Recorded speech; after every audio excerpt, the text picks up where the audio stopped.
Some people remember every detail of their childhood, and some people don't remember anything at all. Not a birthday, not a face, not a single conversation. Just blank, void, static. The weird part is, they're often the most successful people in the room. Right now, try this. Don't think about school, don't think about trauma, don't think about anything heavy. Just try to remember one completely normal Tuesday from when you were 9. Not your birthday party, not a family trip, not something dramatic, just a random afternoon. What were the walls like? What did your house smell like? What clothes were you wearing? Go ahead, actually try it. Notice how strangely impossible that is? Most people hit a wall immediately. It's not that the memory doesn't exist, it's that your brain actively decided, we are not accessing that. And that decision is running your entire life right now. Here's what happens next in that dinner party scenario. You're sitting with your cousins, everyone's laughing about old memories. School fights, weird birthday parties, that one friend you all forgot about. Everyone remembers. And then someone looks at you and says, wait, you don't remember any of this? And in that moment, something cold hits your stomach. Because you don't. You have literally no idea what they're talking about. And you're starting to panic because you're wondering, am I broken? Your brain's answer is no, but it's also way more complicated than that. Most people blame obvious stuff. Modern life, constant moving, we lost geographic anchors, our brains aren't wired for suburbs and displacement. True, but that's not why your childhood disappeared. Here's what actually happened. Now imagine a kid who had to survive emotional chaos, maybe constant instability, maybe neglect, maybe just the low-level terror of never knowing what's coming next. That kid's nervous system is in permanent crisis mode. When a nervous system is overwhelmed like that, it has 3 biological options: fight, flight, or freeze. Kids can't fight adults. Kids can't run away. So the brain does the only thing left. It dissociates. It creates a wall between the conscious mind and the unbearable present. And here's the thing, it actually works. Dissociation is a real psychological defense mechanism. Your mind literally deletes the memory of the pain. It removes the emotional weight. 20 years later, you wake up and you don't remember any of it. Problem solved, right? No. Because here's what trauma researchers discovered that's actually disturbing. The body keeps the score. Your conscious mind deleted those files, but your nervous system kept the receipt. Try this experiment too. Think about a time recently when you felt sudden, unexplained anxiety. Not from something happening, just a random spike of panic. Maybe your chest got tight. Maybe your stomach dropped. Maybe you felt like something was wrong, but you couldn't explain what.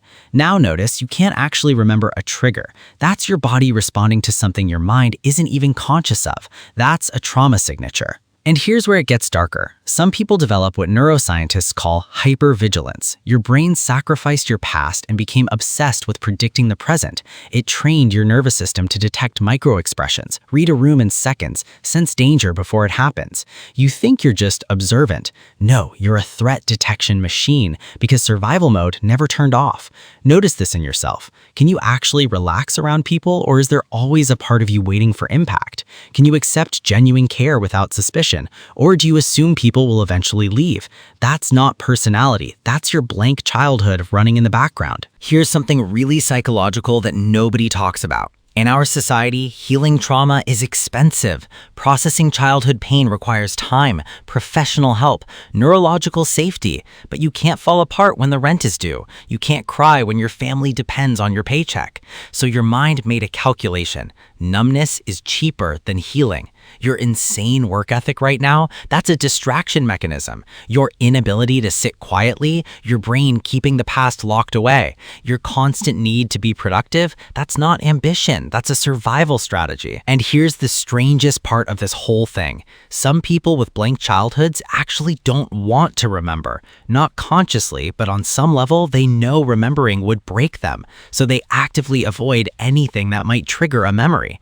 They avoid old neighborhoods, old photos, old friends, not because they're avoiding the past, because they're avoiding the person they were. That person was too fragile to exist. Try this right now. Think about someone you know who seems successful, confident, always winning. Now notice, how much do they actually talk about their childhood? How many old friends do they stay in contact with? Do they have photos up from when they were young? Do they go back to their hometown? Because people with dissociative pasts often create create a very specific life, always moving forward, never looking back, constantly winning to prove something. And the reason is biological. There's actual psychological research on emotional neglect. Children who experienced chronic unavailability or emotional distance from caregivers develop what's called earned insecurity.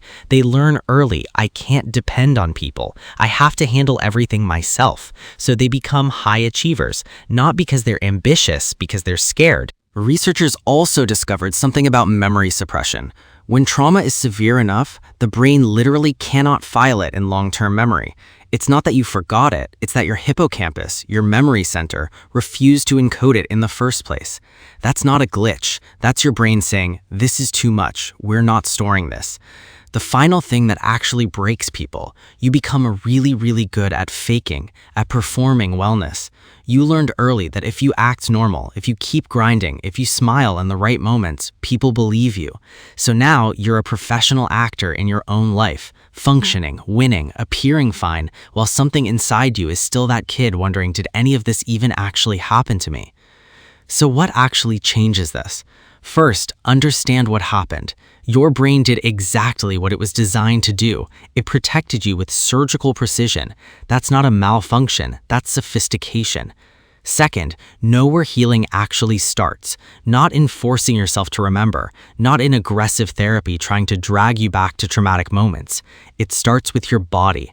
Try this simple practice. When you feel sudden anxiety or panic, pause. Ask yourself one question. How old do I feel right now? Don't try to remember anything, just notice. Is your nervous system responding like you're 35 or like you're 7? Most people with dissociative childhoods are living their entire adult life with a 7-year-old's nervous system running the show. Next, keep a messy journal, not autobiography, just fragments. A color that made you sad, a smell that felt wrong, a word that made your chest tight, a dream you can't explain. These breadcrumbs show the shape of what's hidden. And the most important part, give that forgotten child inside you permission to have felt what they felt. They survived something. They made it. Now they're living inside an adult doing the best they can. If you're sitting with that blank space right now, feeling fundamentally broken, hear this. You're not broken. Your brain adapted to difficult experiences in a way that helps you keep going. And maybe the scariest part isn't that you forgot your childhood. Maybe it's realizing your nervous system never did.